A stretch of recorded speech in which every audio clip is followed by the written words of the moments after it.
to Dan.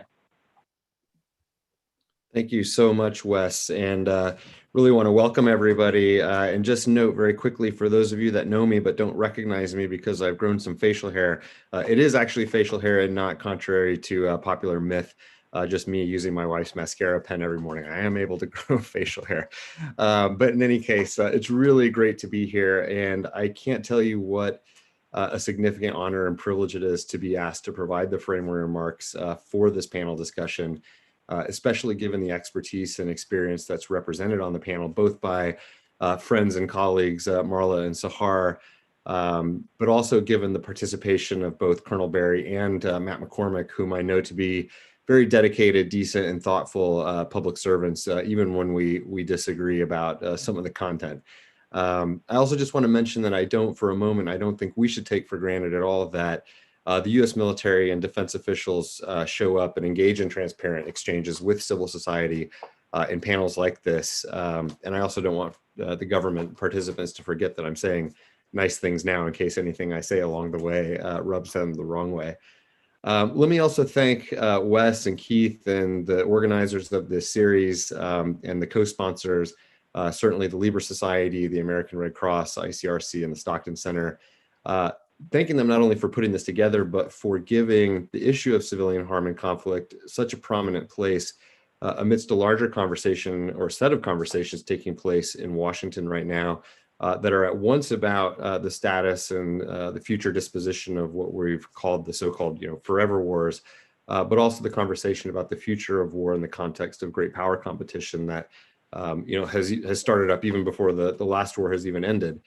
Those conversations rarely feature the people that are most likely to be affected by war, and I'm really grateful to the organizers for putting this together. Moreover, I'm grateful because on this particular topic, Civic has spent a lot of time researching and advocating for response to be a part of the conversation, and specifically for comprehensive response to be a part of the conversation. So I'm really glad it's part of the conference because for as much time as we spend talking rightfully about precautions and about precision, the things that are done before harm occurs to prevent harm, it's really just as important that we spend as much time talking about what happens when harm does occur. I would encourage us, for the purposes of this discussion, to adopt an expansive interpretation of response, what I've been calling comprehensive response. And to Civic, this includes several constituent elements that involve the act of discovering harm, and the measures that are taken to make sure harm can be discovered through self-reporting, facilitating receipt of reports of harm from external actors such as NGOs and civilians themselves, making sure that processes are in place to assess those reports in such a way that the result yields more accurate preliminary facts more often. In other words, you're able to identify patterns of harm or instances of harm more accurately. Investigating individual cases and patterns of harm once you've recognized that they've occurred or suspect they've occurred. And then really importantly, acknowledging harm when it's taken place, both publicly and privately, and then taking steps to provide some form of remedy to victims and survivors, learning lessons and correcting tactics and operations all along the way. So we can, instead of simplifying response into one or two or even three measures, you can see how you can identify 6 or 7 or even 8 different things that you want to pay attention to when we talk about the response to civilian harm to assess what response looks like.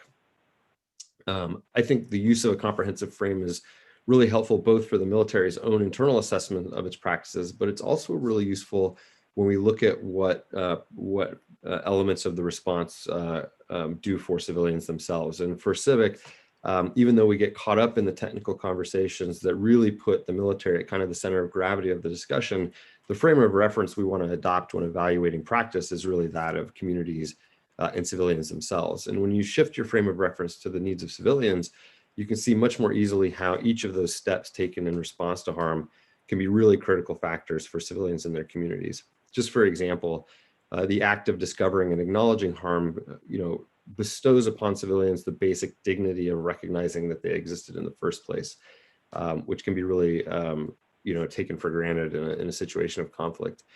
The act of investigating harm creates, I think, a channel, whether indirect or direct, between the most powerful military institution in the world and those who have almost no power giving civilians some sense of what happened, or a better sense of what happened, why, and by whose hand. And when you've lost everything and you have no power, that channel can be a really critical source of empowerment. In our view, ex gratia and other forms of compensation would never be able to replace loved ones or even property, but at least those programs and even non-monetary forms of acknowledgement and contrition go a long way towards fulfilling a need, or can go a long way towards fulfilling a need, whether that's a prosthesis or repairing a part of a home or livestock, but also, again, provides that gesture of contrition to those who see that as valuable to their own dignity. And then finally, for civilians, when there are cases where there was some kind of misconduct, which is the rare case, the active investigation can at least provide a starting point for the pursuit of accountability. So civilians also benefit from the comprehensive response as much as we talk about what the military benefits are. Now, what I would also say as a part of this is that realizing the benefits of any of these process steps has become a lot more difficult in practice than they are, as I sit here talking about them existing in theory. And I think that's really more the case now for contemporary contexts, which involve the use of air power, often from a distance or high altitudes, the increasing prevalence of multinational coalition and partnered operations, and the use and spread of both covert and secretive operations, where attribution and acknowledgement is nearly impossible as part of the conversation by the very nature of those operations. And because of in part, the nature of the conflict that's being waged, and I'm going to be talking about the US military, but you could extrapolate this to general principles to other militaries, civilians really rarely, if ever, experience anything by way of a response from the military. So that's partly because of the way war is being fought, but it's also because I would suggest that we know that the US military doesn't really design its response to civilian casualties using that frame of reference or based on those factors in terms of the value to civilians. They also consider what's required by the law, what's beneficial to their ultimate strategy, what's demanded by politics, and what's seen as feasible and practical. And I would argue that feasibility and practicality are a function of what is perceived as beneficial to strategy, or what's demanded by politics. And frankly, that fact is what is, for me, some cause of concern when we talk about the contemporary response to civilian casualties in current wars, but also the contemporary conversation about how we might respond to civilian casualties in future wars. And my sense is that the law, strategy, even a conversation around capabilities are increasingly undependable sources of motivation for a comprehensive response. And a lot of conversations we have around response, not limited to those with the gentleman at the table, but more broadly with military, former military, and even other experts, we hear a lot of the same messages. And I wonder if we're listening. First, the message is that the law, both international law and US sources of law, whether that's US code or military regulation, requires actually very little by way of an investigation or even an inquiry when no evidence exists of wrongdoing in the first instance. I don't want to understate how much the military actually does do in response to single incidents, but I also don't want to overstate how much effort is put into the examination of any one particular incident. The second message we hear, and I think this is one where perhaps we haven't been listening well enough, is that the strategic benefits of post-harm response have really all but dissipated in the military's perception of the value of response, and are even less obvious when we start talking about the different manifestations of conflict that may take place as a result of great power competition. The third message we've heard is that most of the steps involved in post-harm response would be entirely infeasible in something that closely approximates, large-scale combat operations, a kind of high-tempo offensive, for example, where a lot of the things that took place in Afghanistan, 10, 15 years ago, would simply just not be feasible. And I think more subtly, the message we've heard, which nobody says overtly, but kind of carries through in the conversation, is that the weight of experience from Afghanistan and Iraq has actually had a little bit of a deleterious effect on the way we think about response, in no small part because I think the whole active inquiry and investigation carries some pejorative stigma almost when folks in the military talk about the benefits of investigations.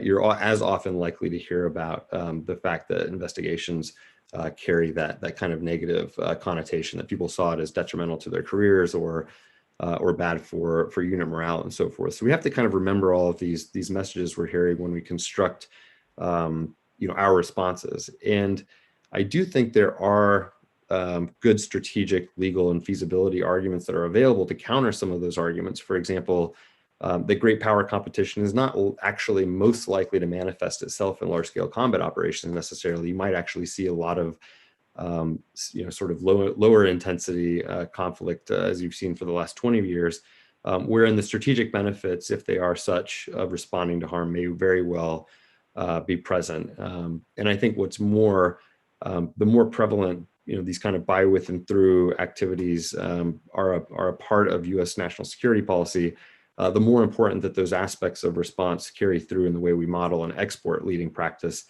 for countries, especially those that are dealing with insurgency or terrorism. So I think there is a strategic argument available.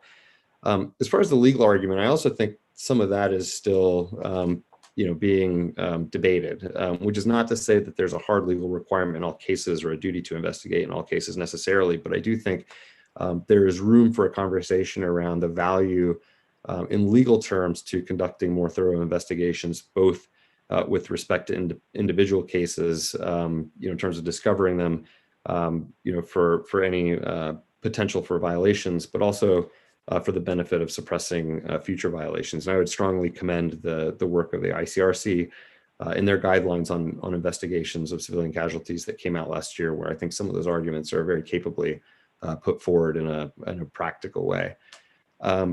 My perspective on the feasibility argument is that it's a little bit of a cop-out argument, because it's always a function of what you really want to do. And nobody has really suggested that the military need to conduct a formal AR-15-6 and visit the site in every single case in order to realize the benefits of a comprehensive response.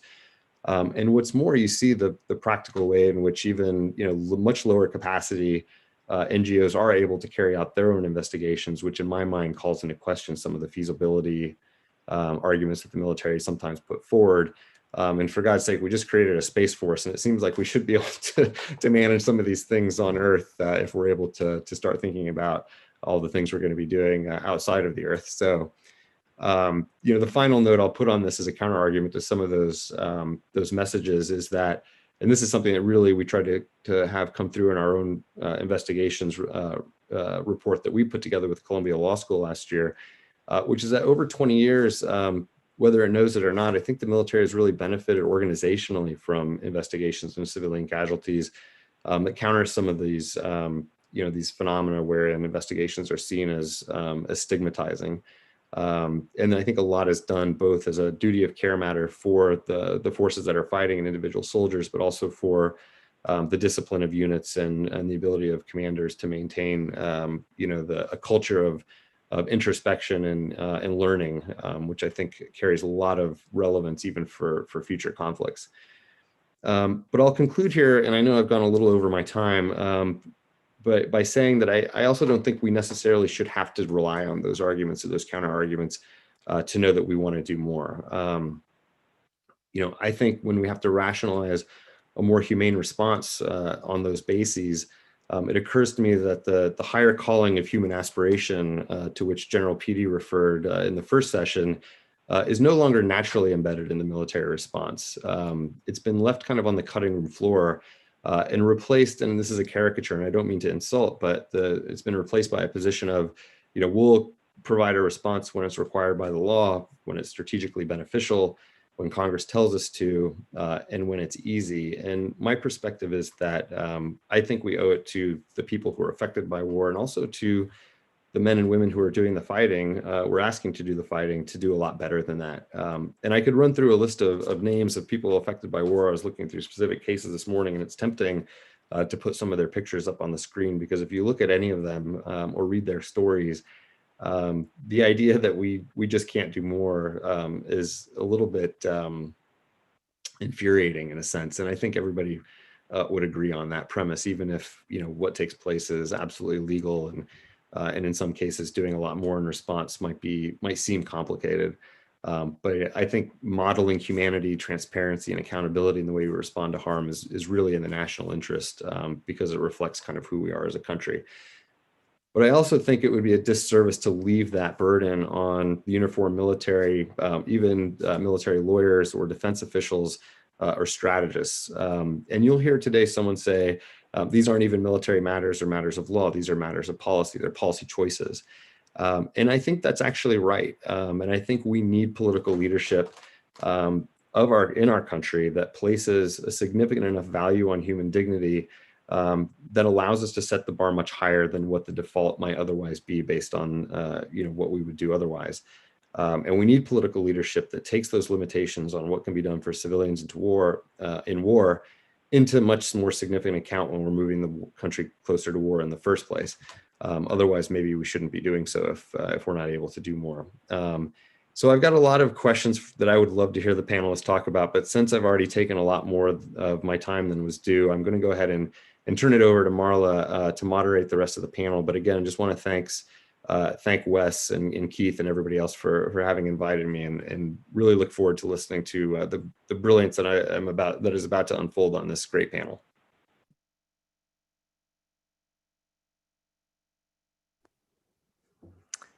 Hi, my name is Marla Keenan. I am a non-resident fellow at the Stimson Center, where I work on NATO protection of civilians policy, and I also am a senior advisor to PAX, which is another NGO that works on protection of civilians. I am really honored to be here today, and thank you, Dan. Your comments were just absolutely incredible and spot on as usual. I mean, it doesn't surprise me. In full disclosure, I spent 13 years at Civic working with Dan and Sahar, so we are very similar mindsets. And thank you to ASIL and to the Stockton Center and to ICRC, to Wes, Keith, and James, who is our fantastic technical person making sure that you can all see us today, for pulling this together, because I do think it's a really important issue to discuss. And lucky for all of us today, we have an incredibly distinguished panel to help us kind of work through and think through these issues. So as Dan mentioned, today we're turning our focus to what happens after bullets and bombs. And for civilians, the act of dropping a bomb or using a weapon may be just the first sort of step in what they have to endure for years and years to come. So many of you are kind of familiar with what the US military currently does and what some other militaries currently do. So I have taken my sort of power as the moderator here to ask our panelists to kind of focus on the future and what we think we can do to actually better address civilian harm, whether it's through investigations, understanding what's happening on the ground, or the making of amends. So just to quickly get started, I'm going to give you very quick bios because I really want to get to our speakers today. So our first speaker will be Colonel Barry. Colonel Josh Barry has served as the Deputy Chief of the National Security Law Division in the Army's Office of the Judge Advocate General since May of 2020. He is a graduate of the United States Military Academy, as was my father-in-law, so thank you, go Army. And he recently has won the international law, the Liber Society's Law of Armed Conflict Baxter Military Prize for an outstanding article on the laws of war. Next, we'll hear from Matt McCormick. Matt is an Associate General Counsel in the DoD Office of the General Counsel, and he provides legal advice on the laws of war, weapons issues, and the United States military efforts to reduce civilian casualties during military operations. And Matt served in the U.S. Marine Corps for 22 years as an engineer officer and a judge advocate. And finally, we have Sahara Muhammad Ali, who is the Director of MENA and South Asia at the Center for Civilians in Conflict, or as we call it, CIVIC.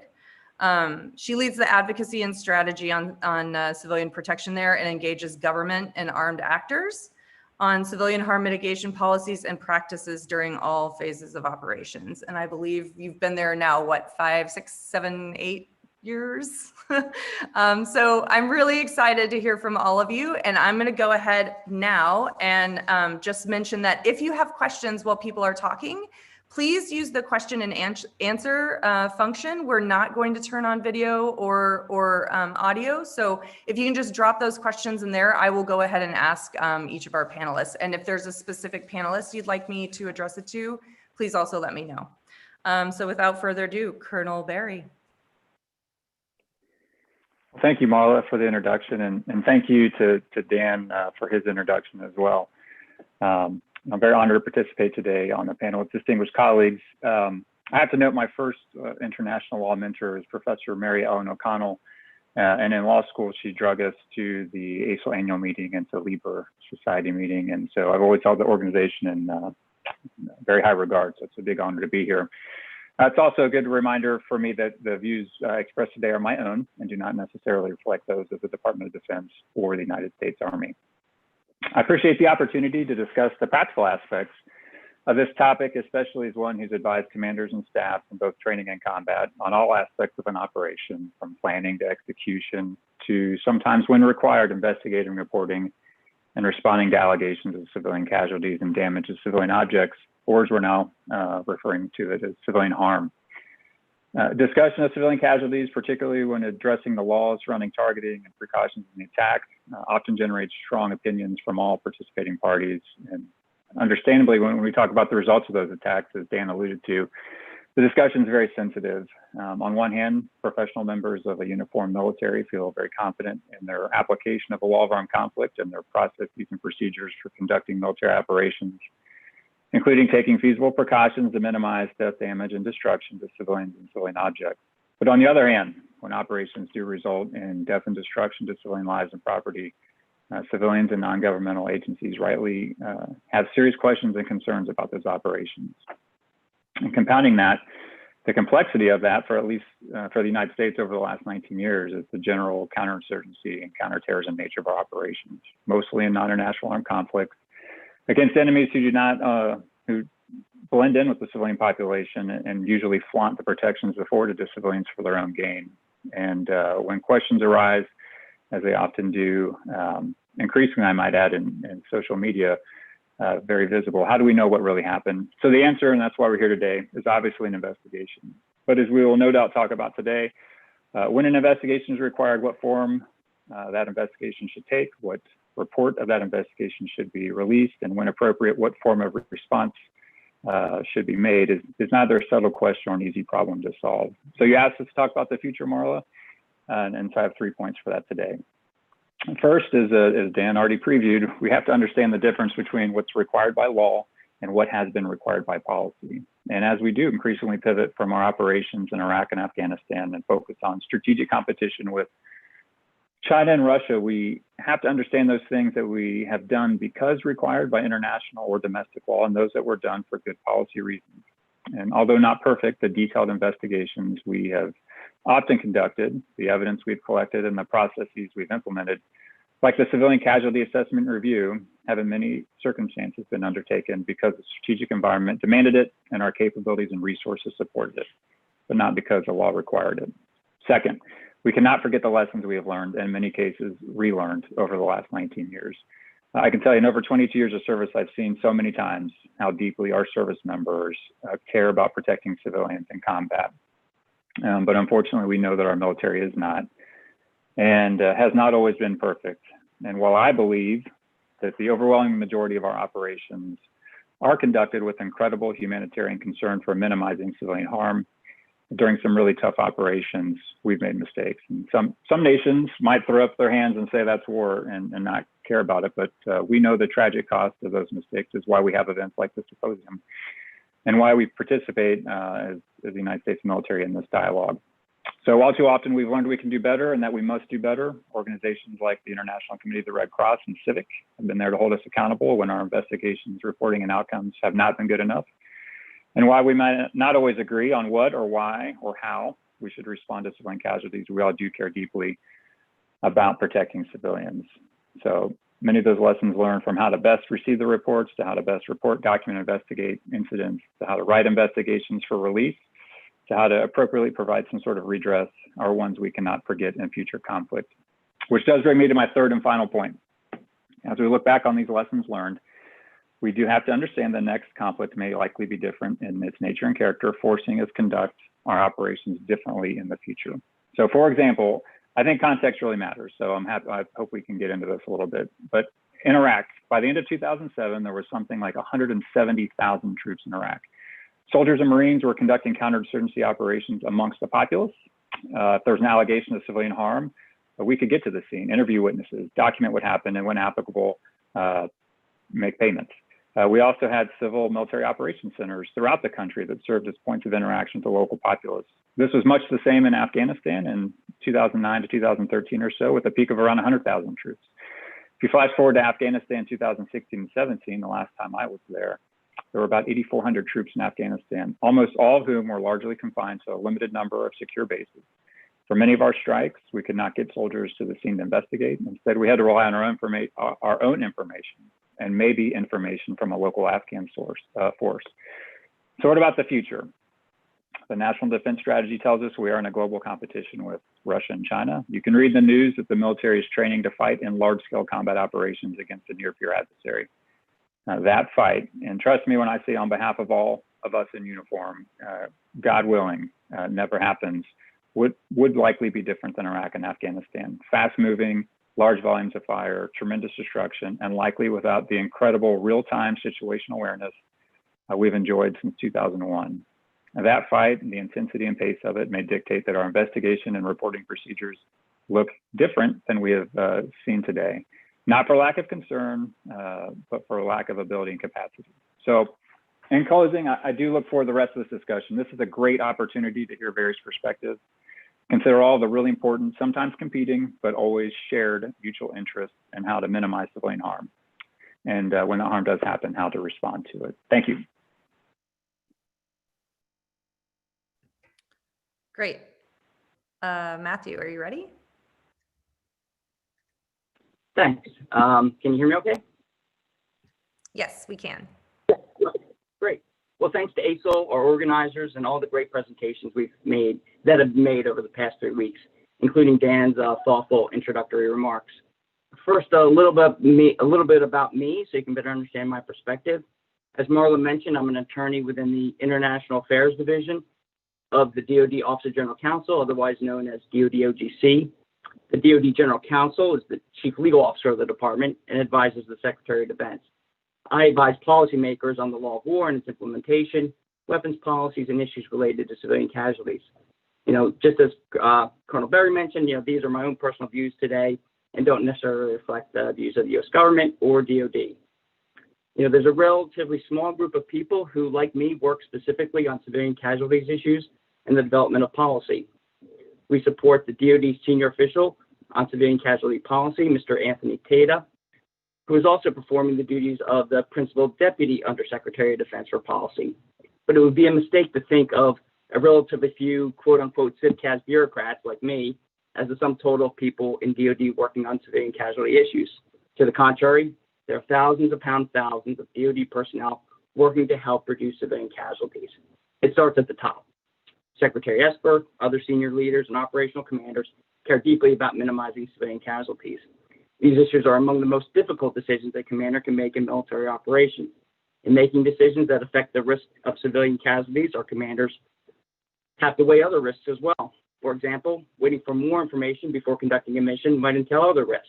For example, risks that extremist groups will conduct terrorist attacks or atrocities against vulnerable populations abroad, or even, unfortunately, here at home. Decisions like whether to order an airstrike or a ground assault might involve weighing risks of civilian casualties with risks to the lives of the men and women in the command.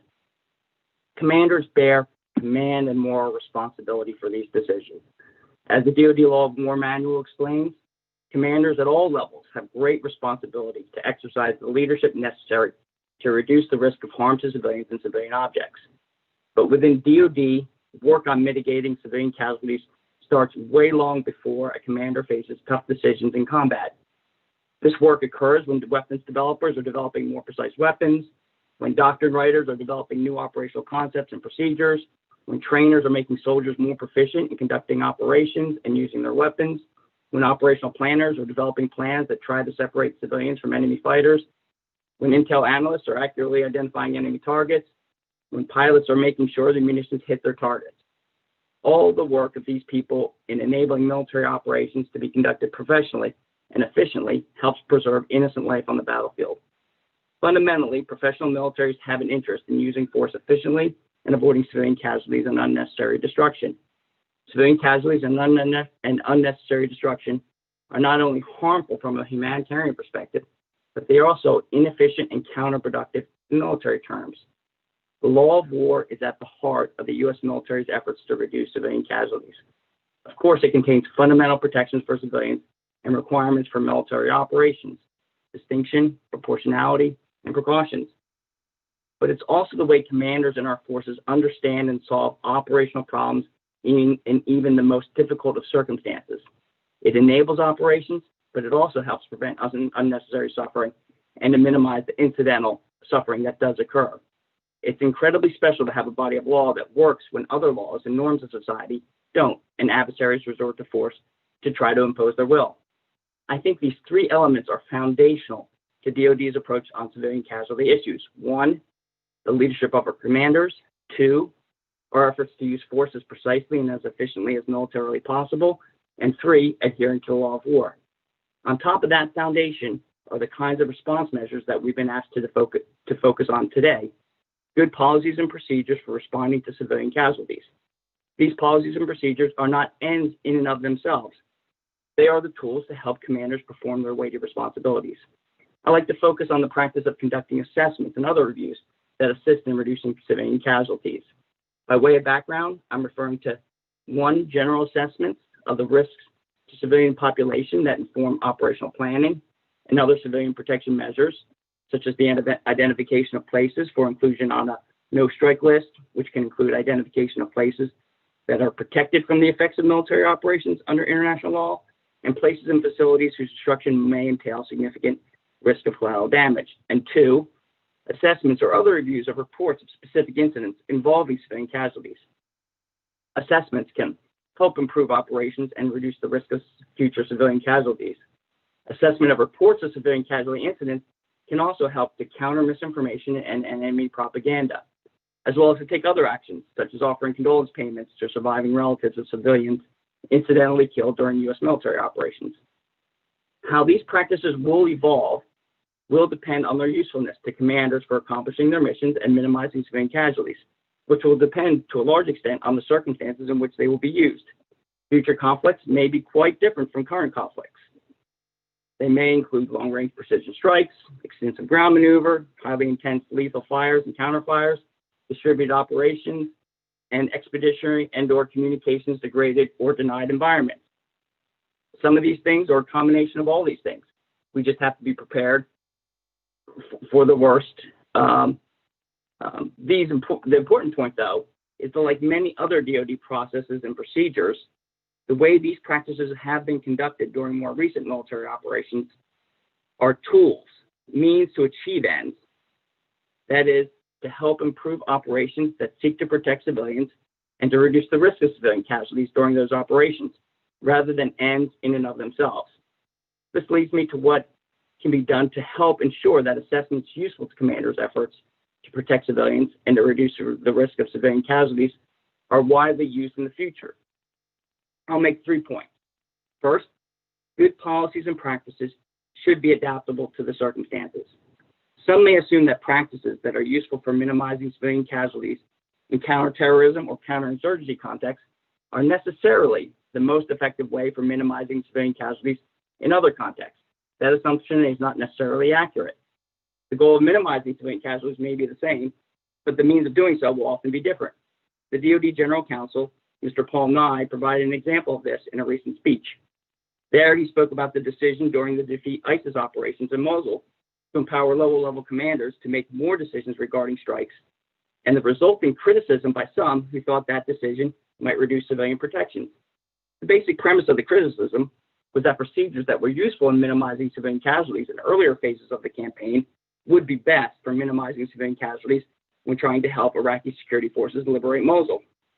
This premise, however, was found to be inaccurate in DoD studies.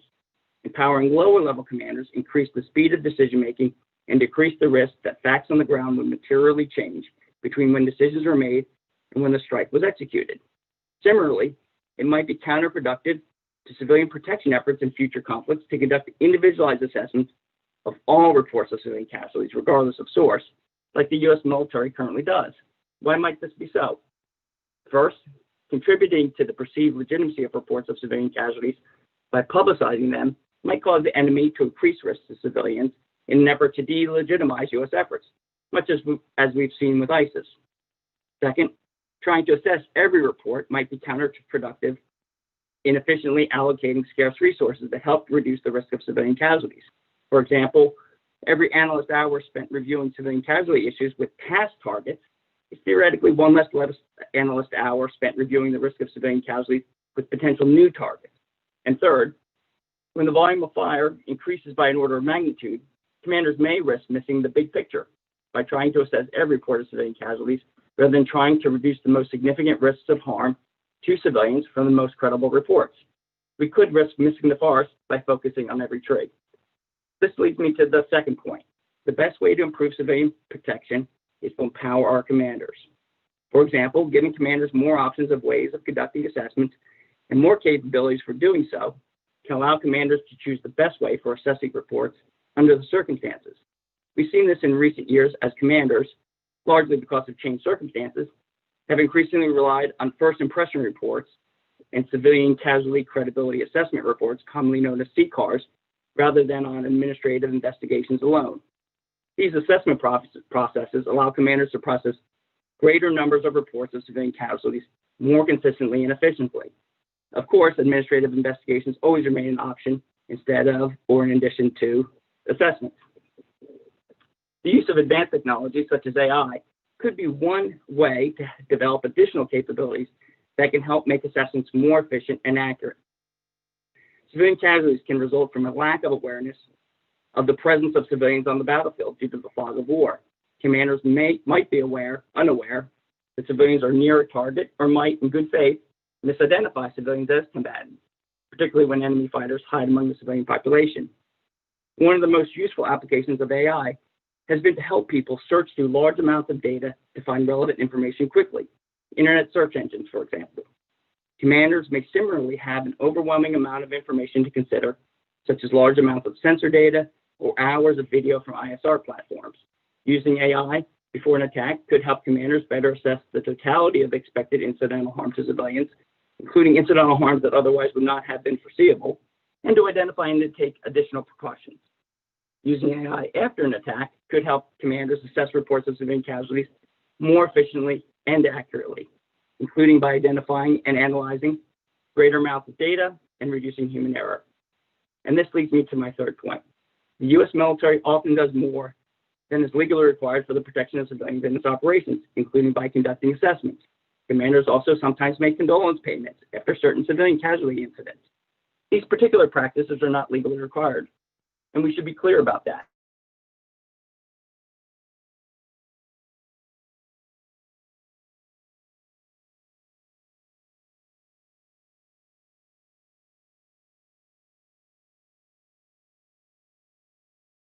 And liability. People also won't want to say that a nominal payment to express sympathy is really compensation for a loss that really can never be made whole. If we mischaracterize good policies and practices as legal requirements, it can discourage humanitarian actions, and it can undermine respect for the law of war as law rather than as merely as tools for advocacy. Thank you. Okay, great. Thank you. Sahar. Thanks, Marla, and thank you to ASIL and ICRC and the Stockton Center and to my co-panelists. Matt, you said a lot, so I have a lot to sort of unpack a bit here. But I'll be short in my remarks because it'll be interesting to get questions. And Colonel Barry, I know of your work in Afghanistan. That's where we've met before. So really good to get your perspective. And of course, Dan. I'm going to talk from my experience and a practitioner's lens, having spent a good part of the last 18 years or so, I know it's aging me a bit, in Iraq, Syria, Afghanistan, Yemen, borders of Pakistan, Afghanistan, talking to civilians, talking to militias, anti-government opposition fighters, talking to advanced Western militaries, talking to coalitions, talking to host nation forces, just to, get a sense of what the challenges are in conduct of operations, from counterinsurgency, asymmetric to high intensity combat operations. And I think the thread is the common thread. And of course, there are some actors who are committed to adhering to law of armed conflict, to IHL, and they try to operationalize that in their trainings and their policies and practices. And I don't need to mention who that is, but there is also a huge gap when it comes to implementation. And I think when I think about, and our topic of conversation is, doing investigations and assessments and how that's useful. I think as Colonel Barry said, yes, they are useful to see if you are in compliance with proportionality, with distinction, undertaking feasible precautions.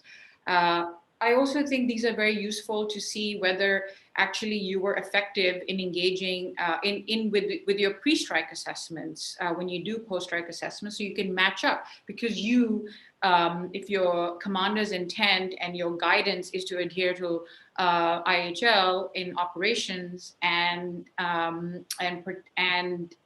you want to be militarily effective and also minimize incidental harm, irrespective of the type of conflict you are in, great power or high intensity urban combat against ISIS or asymmetric warfare.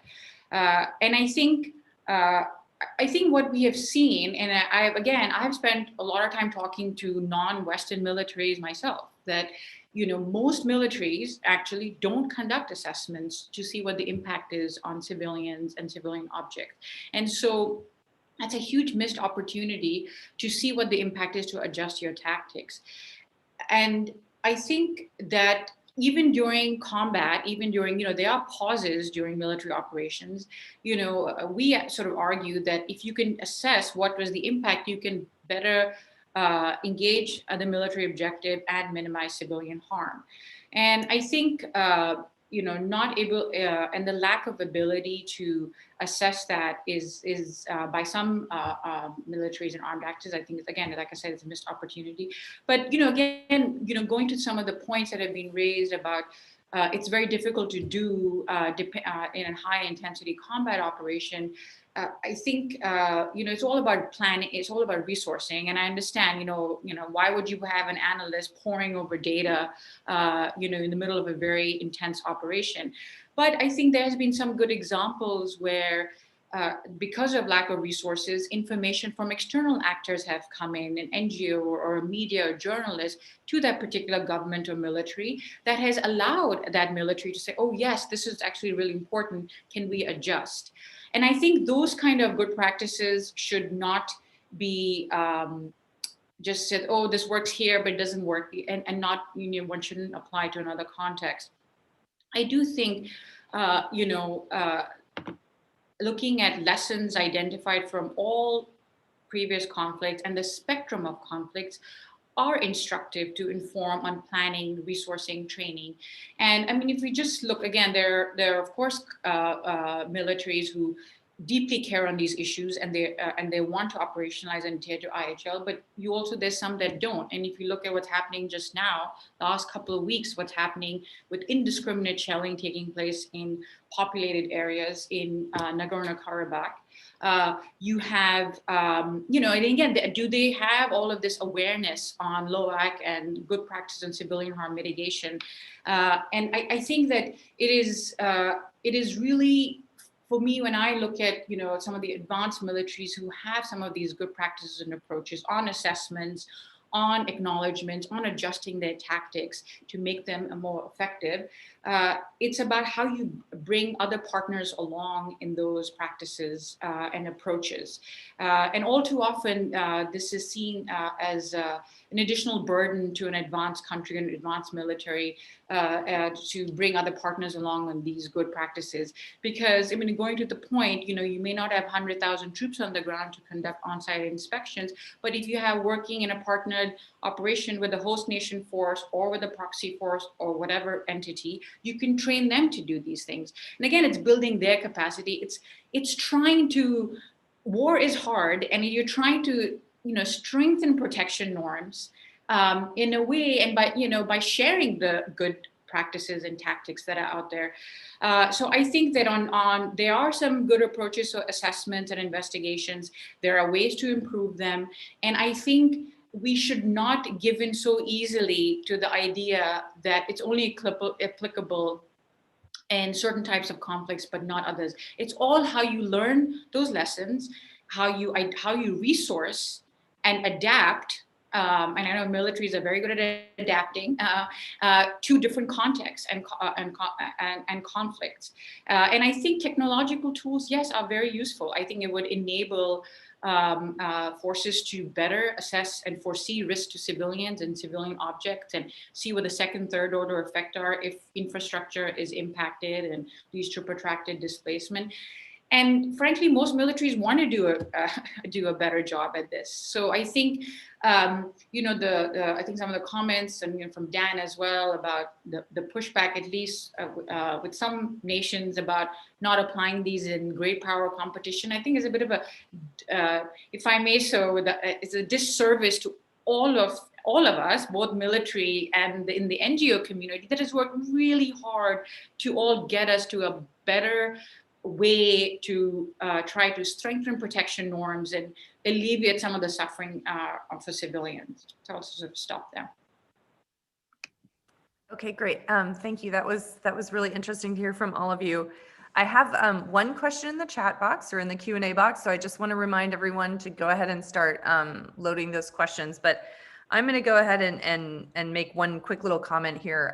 I will note that the name of the panel had the term reparations in it, I believe, but I don't think that's what any of us as advocates are talking about. And I just want to be clear that we're talking about making amends or ex gratia payments, recognizing someone's harm, not necessarily the legal term for reparations. So just to be clear there. And we have one question now from Andrea Harrison. And it's a question for Joshua. And could you give some concrete examples, hypotheticals of how an investigation might look different in a near peer conflict? And what specific element or criteria might need to be adjusted due to the nature of that type of conflict? Thanks, Marla. And Andrew, you're out there. Hey, good to hear from you. I can, and I'll try to be quick and give it two personal examples. In Afghanistan in 2016 to 17, when I was the senior legal advisor for the Special Operations Command there at 2-star headquarters, my office could not be as close to the commanding general and his suite as I wanted, because those 3 offices were the best air-conditioned ones in the headquarters, and our server stacks were in there. The Joint Operations Center, a 20-foot tall wall, about 60 feet wide, hundreds of computers across numerous classification systems, lots of data being generated, lots of things happening. Flash forward to my next job as the deputy legal advisor at the 4th Infantry Division in Fort Carson, also a 2-star headquarters. And as we were doing what's called a warfighter exercise training out there, you can't, having to move a division main command post, it's got to move, right? It's in the enemy, a near peer that we're training to fight. One, we've got to move all that stuff. So there isn't server stacks that are air conditioned that are out there with us to be moved. And so we really had to learn and had to work through how do we fight in more of an analog environment against a near peer and we may not have freedom of the skies and all the kind of overhead imagery. And so we may not have good real-time situational awareness about the enemy we're facing, and we're kind of shooting off of maps and intelligence that we have against an enemy that's probably likely, as I said, co-located themselves in civilian objects. So the point there is, whereas in the past we could very quickly, like, okay, well, okay, we got the report in, we'll shift it over to this established cell. We may be moving. We may not have all this really high fidelity information about at least an aspect of what happened. And I recognize with Sahara that there's another perspective that you know, we get more from the important civilian perspective, because we don't always completely know. But I think that's the challenges, right? So just the high fidelity of information that we've expected and to be able to do it quickly. We're gonna, if there's an allegation, we're gonna investigate it for sure. But it may be days or weeks later after that, after things have settled down, our military our units have stopped moving around the battlefield and have gotten the chance to kind of recover, collect our own dead and wounded, recover vehicles, and then get out to the scene and investigate. So I think it's just going to take longer, and it won't have the potentially, in that kind of conflict, the same amount of high fidelity data that we've been used to seeing. Great. And the Q&A is very slow today, so I'm going to go ahead and ask a couple of questions. So Matt, you mentioned actually the use of AI, and that DoD is looking into using AI and how that might be able to help in investigations. And so I'm going to pose this to all of you, but I'd like to hear a little bit more about that and where DoD is in establishing that capability. But to all of the panelists, if you could have any capability, again, this can be like a unicorn capability that you know you're never going to get, but something that that you could have right now that that would help you to do this in a future operation. If you want to talk about LSCOs, or if you want to talk about near peer, if you want to talk about counterterrorism, that's fine. But if you could have anything, any capability, what would that capability be, and how would it help you to better understand the reverberating effects of civilian harm on the civilian population? Sahara, do you want to go first? Yeah, I mean, I think the problem in an environment that you don't have access to is to really know what's inside the building, what's in the tunnel. And I think you can do patterns of life and observing a target for hours and days with all the intent to make sure you have positive identification. But at the end of the day, when the civilian population is present, and there is no guarantee that the civilian population has left, you know, who's inside the building. And I think that is the biggest challenge for everybody that I've spoken to on the ground. And again, the intention is there. So some sort of capability that allows you to see either through sensors or go in, you know, to see who is inside the building would better enable choices in weapons and distinction, obviously, and of course taking precautionary measures. So I think is key, but also, for example, tunnels are very complicated. You know, your GPS is not going to work in a tunnel. So tunnel and subterranean is much harder. We can ask the Israelis on that. So, or, you know, I went into some of these ISIS tunnels in Mosul, you know, and it's a real, how would it work also in a tunnel? So it's a bit different than what would work in a subsurface structure. I think that's key. Sure. Thank you. Matt. Thanks, Marla. And maybe I'd make 3 points. So what is the capability, or what's the thing that would be, you know, the thing that people desire most? Would be perfect information. You know, there's a phrase, you know, fog of war is real. You know, people are trying to kill the unit. There's, you know, just it's tough to know what you need to know in order to make timely decisions. And enemies are, you know, take deceptive measures. It's just very difficult. So the more capabilities to understand the battlefield, I think is the greatest, you know, thing that could happen that would help reduce the risk of civilian casualties in future conflicts. Again, we'll never have perfect information, but it's really the example that Colonel Berry was mentioning. You know, in current operations, there's a lot of high fidelity information that commanders can draw upon.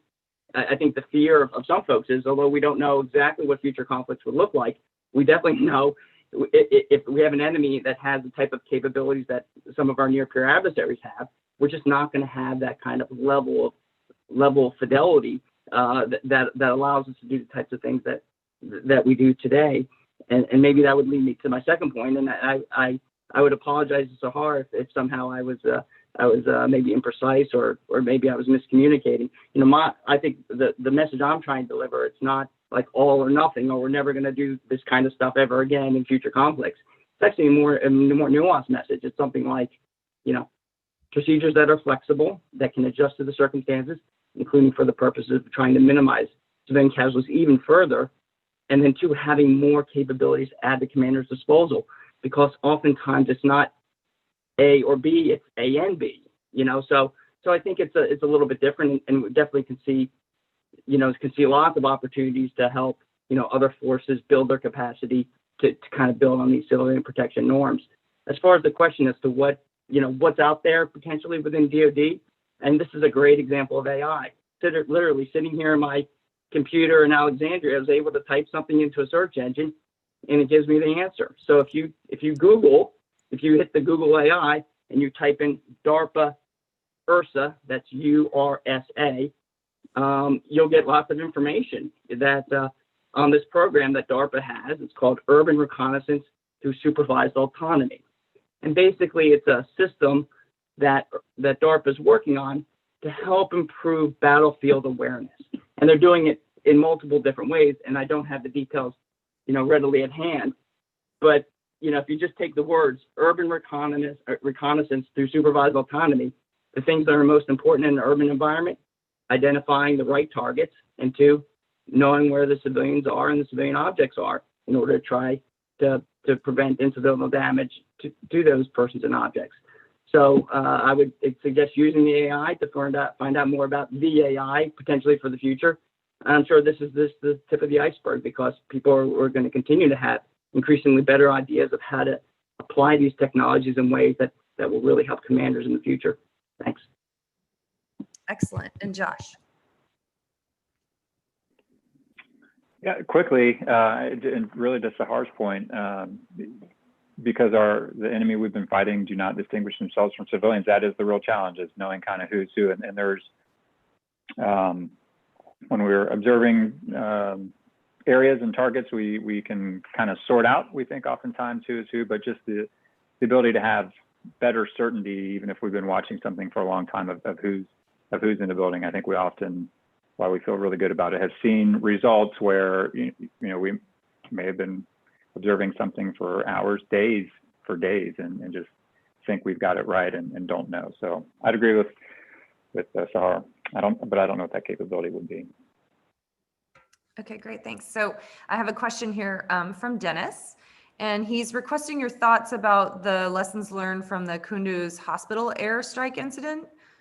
He heard a recent comment from an IHL instructor who opined that the U.S. attacked the hospital because the hospital was treating Taliban injured, which he believes was an outrageous allegation. But any thoughts on the investigation process? Should there have been independent investigations, and are lessons learned from a public affairs perspective?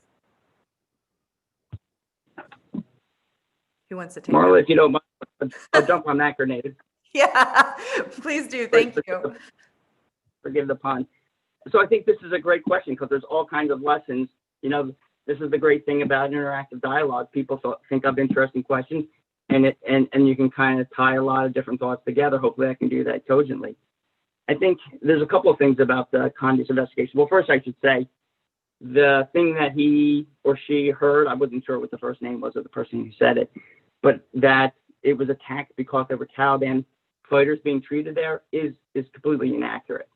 So you can use the AI and type into Google Kunduz investigation, and CENTCOM, I believe in their Freedom of Information Act reading room, has the investigation posted there where members of the public can kind of go and look to see what were the contributing factors that led to this mistaken attack on what turned out to be an MSF trauma center.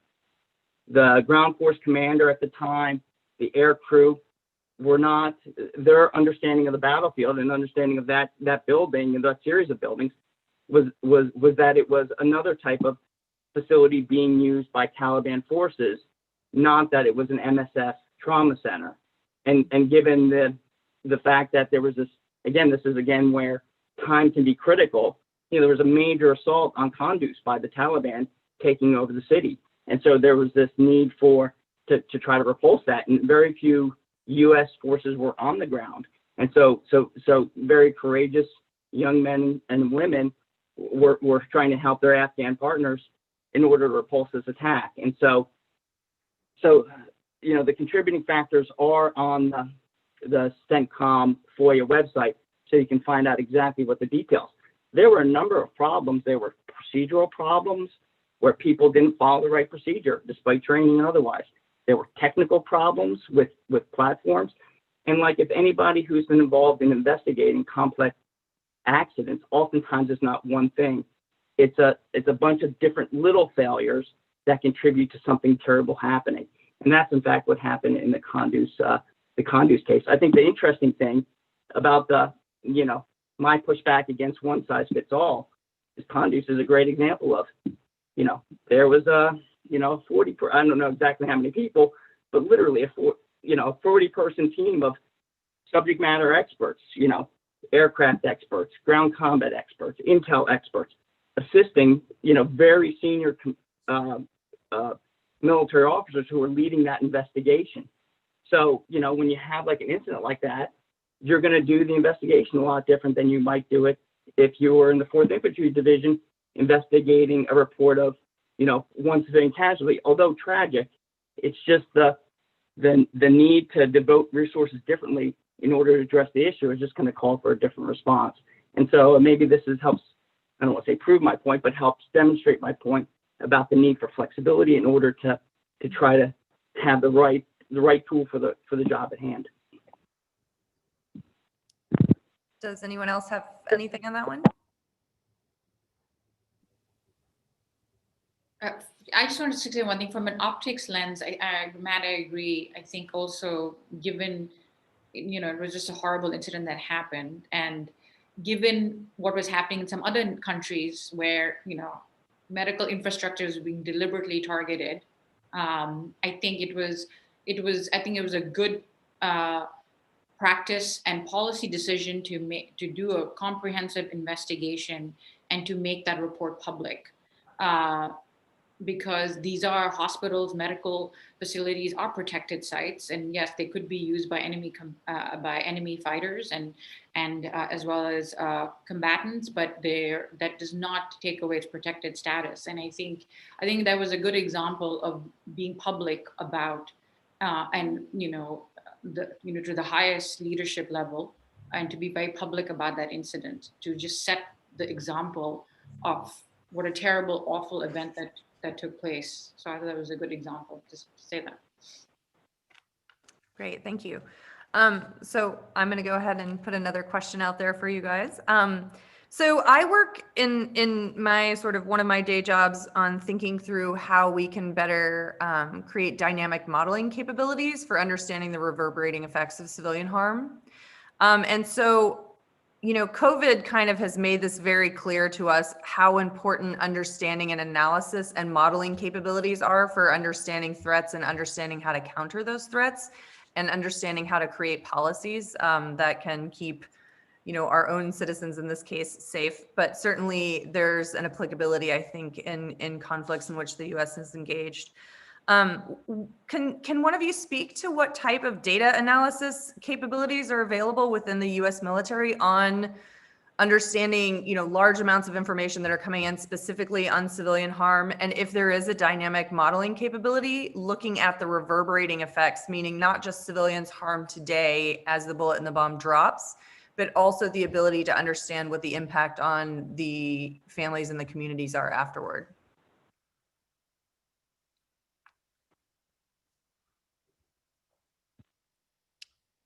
Who wants that one? Yeah, I'll jump in. And I'll run to the fire, and I'll let Sahar and Colonel Barry, clean up when I've been expended, I guess you would say. So, I can't speak to specifics as to dynamic modeling, especially in kind of front lines, but I have seen the U.S. military have very sophisticated modeling with respect to trying to figure out what the effects of certain operations would be. It's just not technically my area where I could speak to the specifics, particularly like on a widespread basis. I'm thinking of incidents, again, the incidents where the potentiality for great loss were quite large. And so there were a lot of resources that were brought to bear to the problem in order to figure out, what the potential issues might be. But again, I can't speak to, in different operational commands, the degree to which they have dynamic modeling. I would make one point, though, And it often strikes me as when people are talking about reverberating effects and trying to account for them. I do think, just like as the point I was making, the more tools we have to understand what the expected effects of our operations would be all to the good. Commanders want to know what are the effects, and if we have capabilities that give them better information as to what they can expect, I think that would be warmly embraced and help us be more precise in our operations. I think one thing that's somewhat lost is within the way the U.S. military does targeting, we're often trying to cause effects to the things that we want to cause effects to. Meaning, we're not doing things in ways. There may be unintended or unforeseen effects that may occur, but say you have like a team of insurgents that are shooting, ISF forces in Mosul or something like that.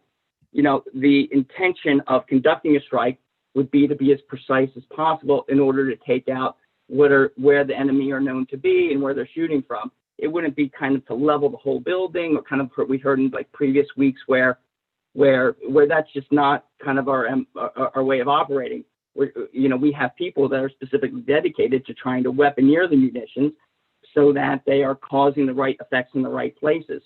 So although additional modeling and understanding effects would be good, on the flip side of that, we have to consider how we're trying to do operations to begin with, and it's in trying to tailor the effects to the places and the persons in which they're supposed to occur, which naturally lends itself to less reverberating effects, because you're causing effects on things you're less likely to cause effects on things outside the target area that may have these other adverse effects that people express concerns about, the water treatment plant or something like that.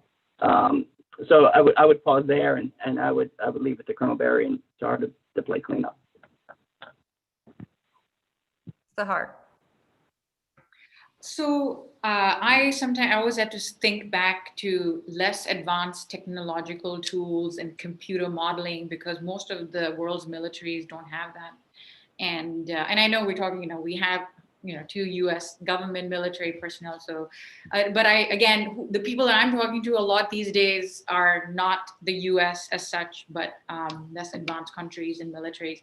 And I think sometimes it just goes down to basics. I think learning lessons from prior operations, doing analysis on what the impact was, feeds into planning better, and an ability to better foresee certain risks. I think, if having urban planners, having engineers, having sanitation folks who can advise better to the commander about a particular geographical area, if you're going to be conducting operations, and what the weapons impact is going to be, to the sewage system or to the water treatment facility. I think that, is something that would be very useful in this assessment phase and the planning phase. And I know, people say, how many advisors can a commander have? But I think, again, if you're thinking about the foreseeability for risks to civilian objects, and even in an area that you can't access, and even in great power competition, hopefully we're not going to be doing major operations, and now when I say we, now suddenly my US American thing coming in, but hopefully we won't be doing this. But again, if you're thinking about great power competition, and there's it could be hybrid, right? And cyber and attacks on critical infrastructure, and when it is an attack under IHL, and how can you plan and foresee? And you can just bring in experts who are familiar with that territory and and who's from that region, and that engineer who can better advise. So I think there are ways to do this a bit better, and I think as some of the comments from my panelists sort of keep echoing that too, which is, I think, positive. Yeah. Great. And Josh, do you have something, or are you? No, I'll just say quickly, I mostly agree with what Matt said. And really, I'm not aware of any, outside of some very, catastrophic is the right word, but effects on a target that we would model. But I think commanders, anything they can do to know, they care, as General PD said, they're big-hearted warriors, and anything they can do and know to have more information to make better decisions, they would be all for. Great. Well, I think we're running up against time right now. I think we have 2 minutes. If anyone has any burning, last point to make or a question, I don't see any more questions in the chat box right now. Any last words?